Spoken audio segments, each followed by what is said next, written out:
2015년 여름, 미국 오클라호마주 브로큰 에로우에서 발생한 살인사건. 단란해 보이던 구인 가족의 삶은 어느 날 갑자기 피로 얼룩졌고 이웃들은 충격에 빠졌습니다. 그리고 이 모든 사건의 중심에는 두 형제가 있었습니다.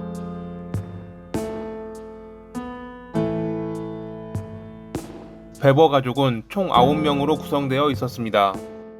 아버지 데이비드, 어머니 에이프릴, 그리고 7명의 자녀들로 이루어진 대가족이었죠. 이 가족은 사회와의 접촉을 최소화한 채 자녀들은 홈스쿨링 시키며 은둔형 생활을 이어가고 있었습니다. 아이들은 또래 친구들과 교류할 기회를 거의 갖지 못했고 외부로부터의 단절은 그들만의 세계를 더욱 고립시키는 결과를 초래했습니다.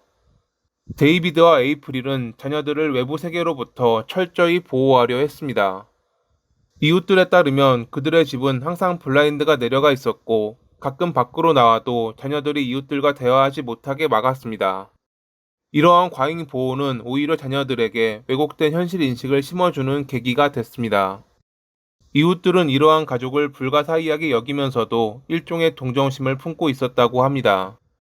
부모의 감시 속에 형제들은 현실에서 도피하듯 온라인 세계에 몰입했고 특히 장남인 18살의 로버트는 폭력적인 게임에 심취했습니다. 폭력적인 게임을 즐긴다고 해서 누구나 현실에서 폭력적으로 변하는 것은 아닙니다. 대부분의 사람들은 게임과 현실을 명확히 구분하고 그저 오락의 일환으로 게임을 소비하죠. 하지만 베버 가족, 특히 그들의 자식들은 사회와 철저히 단절된 상태였고 온라인만으로 지식을 접하다 보니 점점 현실 감각을 잃어갔습니다. 게임에 몰입하는 시간이 늘어날수록 현실과 게임의 경계를 혼동하기 시작했고 급기야 로버트는 실제 방탄복을 구매해 착용하며 자신의 캐릭터에 몰입하는 지경에 이르렀습니다. 차남 마이클은 언어 장애와 낮은 지능 지수를 가지고 있었지만 형의 압도적인 영향력 속에서 점차 동화되어 갔습니다. 악명 높은 범죄 사례들에 집착하며 자신들도 유명해지고자 하는 병적인 망상을 품게 되었던 로버트와 마이클. 결국 그들은 자신들이 더 뛰어나다는 걸 증명하기 위해 기존에 있던 범죄들보다 더 큰 범죄를 저지르기로 계획했습니다. 범죄 과정을 영상으로 촬영하고 SNS를 통해 퍼뜨릴 계획까지 세웠죠. 이를 위해 온라인으로 총알 등을 주문했습니다. 그들이 주문한 총알만 해도 3,000발이 넘었다고 합니다.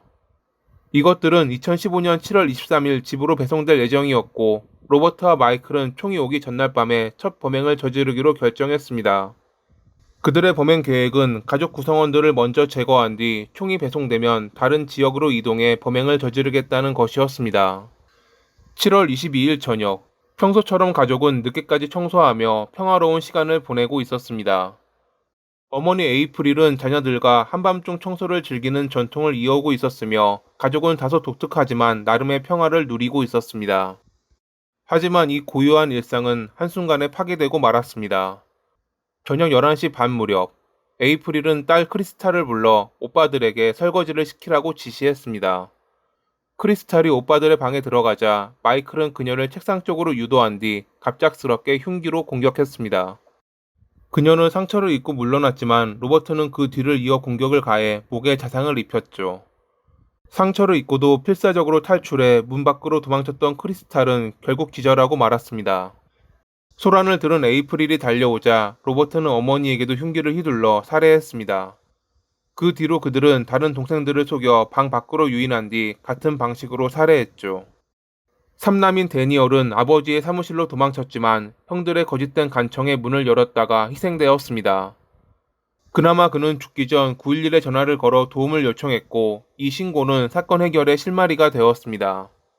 뒤늦게 침실에서 잠을 자다 깨어난 아버지 데이비드는 곧 상황을 파악하고 장난과 차남을 막기 위해 나섰지만 이미 방탄복과 흉기로 무장한 그들에게 도리어 제압당한 뒤 살해됐습니다. 계획대로 범행을 저지른 그들이었지만 데니얼의 신고로 경찰이 출동하자 근처 숲으로 도주했습니다. 원래는 아버지의 차를 타고 달아나려 했지만 열쇠를 찾지 못했다고 합니다. 그들을 쫓기 위해 경찰견이 동원됐고 결국 도주하고 1시간도 채 안 되어 발견됐죠. 마이클은 당시 이렇게 빨리 올 줄은 몰랐어요 라며 놀랍도록 평온하게 반응했고 별다른 저항 없이 체포됐습니다. 그들의 범행 속에서 장녀 크리스탈과 위층에서 자고 있던 막내 오텀만이 살아남았다고 합니다. 크리스탈의 경우 중상을 입은 상태로 병원으로 옮겨졌지만 가까스로 의식을 회복했고 훗날 핵심 증인으로 법정에 출석하기도 했습니다. 체포된 형제 중 한 명은 신문 중 집 안에 범행 계획이 담긴 USB가 있다고 자발적으로 진술했습니다. 그리고 나중에 그들은 두 개의 비디오를 만들 계획이었다고 주장했죠. 한 개는 검사에게 보여줄 검열되지 않은 범행 영상이었고 다른 한 개는 SNS에 게시할 검열된 영상을 말입니다. 실제로 그들의 범행 장면을 촬영했을 것으로 추정되는 카메라를 경찰이 회수했지만 어떤 장면이 찍혀 있는지는 공개되지 않았다고 합니다. 또한 그들은 연쇄살인범을 존경하고 자기들은 그들보다 더 많은 범행을 저지르고 싶었다고 진술하기도 했습니다. 가족이 살해된 다음 날 총과 총알이 배달되도록 주문을 해두었으니 만약 체포되지 않았다면 더 많은 피해자가 나왔을 것입니다. 형제는 7살인 5건과 살인 의도 폭행 및 구타 1건으로 기소됐고 검찰은 로버트보다 2살 어렸던 마이클 역시 성인으로 기소될 것이라고 발표했습니다. 오클라호마에서 7살인죄로 유죄 판결을 받으면 종신형 또는 사형에 처해진다고 합니다. 그런데 얼마 뒤 열린 재판에서 마이클은 변호사를 통해 자신의 무죄를 주장했습니다. 그는 집에서 부모님에게 신체적, 정신적으로 괴롭힘을 당했고 이 때문에 감옥이 아닌 재활병원으로 보내져야 된다고 주장했죠. 하지만 살아남은 크리스탈이 증인으로 나서 부모님은 엄격했을 뿐 그런 일은 없었다고 주장했기에 그의 거짓말은 금방 들통났습니다. 만약 그의 말이 사실이었다면 동생들까지 살해했다는 건 말도 안 되는 것이기도 했고요. 어떤 이는 형제들이 부모를 단순히 장애물로 인식했고 동생들은 계획의 일부이자 제거 대상이었다고 주장했습니다. 이들의 범행은 피해 의식이 아니라 영광을 향한 병적인 살인 욕망에서 비롯되었다고 말이죠. 로버트의 경우 감옥에서 스스로 목숨을 끊으려다 실패한 뒤 법정에서 모든 혐의에 대해 유죄를 인정했습니다. 그는 2016년 9월 7일에 가석방 없는 종신형 5개와 종신형 1개를 선고받았습니다. 무죄를 주장했던 마이클의 경우 2018년 8월 9일에 가석방 없는 종신형 5개와 28년의 징역을 선고받았습니다. 이 사건 이후 베버 가족의 집은 범죄 현장으로 낙인 찍혔고 몇 달간 비어진 채 방치됐습니다. 그러던 중 2017년 3월에 발생한 화재로 인해 완전히 소실됐고 시 당국은 그 부지를 철거한 뒤 리플렉션 파크라는 추모 공원을 조성했습니다. 이곳은 희생자들과 사건 당시 현장에 출동했던 경찰과 소방관들을 기리는 공간으로 활용되고 있습니다. 사건 현장을 처음 접했던 경찰은 그날의 참상은 평생 잊혀지지 않을 것이라며 이날의 기억을 공유했습니다. 소방관과 응급요원들 또한 그날 밤의 악몽을 생생히 기억하고 있으며 공원이 치유와 회복의 공간이 되기를 바란다고 인터뷰하기도 했죠.